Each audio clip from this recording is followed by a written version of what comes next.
बिस्मिल्लाहिर्रहमानिर्रहीम अस्सलाम वालेकुम। तो जी ये दिन का वक्त था। तो ये देखें, ये मेरे साथ खेल रही थी, हैंड फ्री निकाल दी थी इसने। हर चीज़ तोड़ देते हैं बच्चे, उनको समझ में ही नहीं आता क्या करें।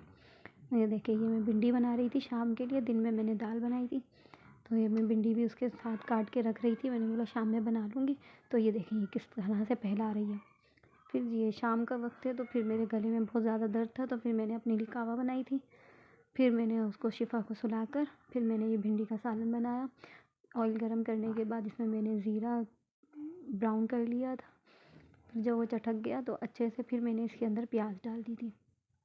प्याज अच्छे से ब्राउन नहीं करनी है, बस इस तरह से सौते हो जाए अच्छे से।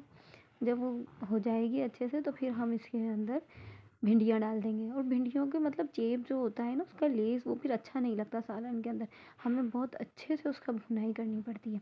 तो इसीलिए या तो आप उसको पहले फ्राई कर लें, अगर आपको उसमें गोश्त में डालना पड़ता है तो वो पहले फ्राई हो जाती है। लेकिन ये कि अभी हम सिर्फ सादी भिंडी बना रहे हैं। तो ये देखिए, ये मैंने दिन में काट कर ना एयर टाइट कंटेनर में रख दी थी।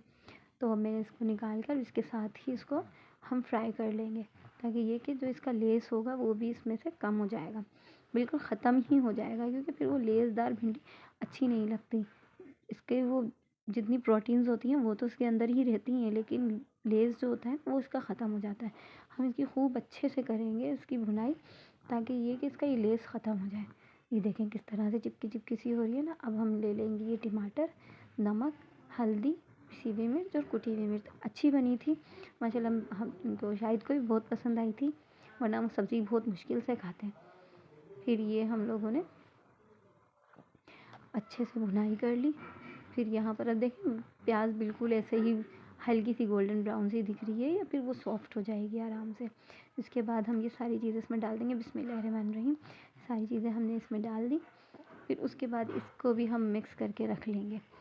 फिर मिक्स करने के बाद इसको दम लगाना है। और फिर ये वैसे ही इतनी जल्दी से हो जाती हैं अपने ही पानी के अंदर, क्योंकि टमाटर वगैरह भी पानी छोड़ते हैं, तो उसी के अंदर ही गल जाती है। फिर मैंने ये मिर्ची के डंठल तोड़ के, मिर्ची धोकर उसको भी एयरटाइट कंटेनर में रख दिया था, ताकि फिर ये ख़राब नहीं होंगी, वरना बाहर छोड़ रही थी ना तो वो सिकुड़ जाती थी। उसके बाद है ना, ये देखें, ये शिफा उठ गई। फिर उसके बाद मैंने इसको चेंज वगैरह करा दिया था। फिर ये खेलने चली गई थी। ये देखें, यहाँ पर ये भिंडी सॉफ्ट हो गई है बिल्कुल। अब हम इसकी अच्छे से भुनाई कर लेंगे। भुनाई इसकी बहुत अच्छे से करनी है, ताकि फिर और भी जो इसका रह गया हो, तो यहाँ पर देखिए कितने आराम से चलाना पड़ रहा है, क्योंकि वरना ये सारी घुट जाएंगी और टूट जाएंगी। फिर वो अच्छी नहीं लगती टूटी हुई भिंडी, फिर ऐसा लगता है बिल्कुल ही उसको घोट दिया। अब ये साबुत साबुत भिंडी थी, तो ये बहुत अच्छे से बनी थी। तो फिर उसके बाद शायद को बुखार वगैरह हो गया था, तो फिर मैंने उनके लिए ब्रेड और ये हम दोनों के लिए दूध ले लिया था। अल्लाह हाफ़िज़।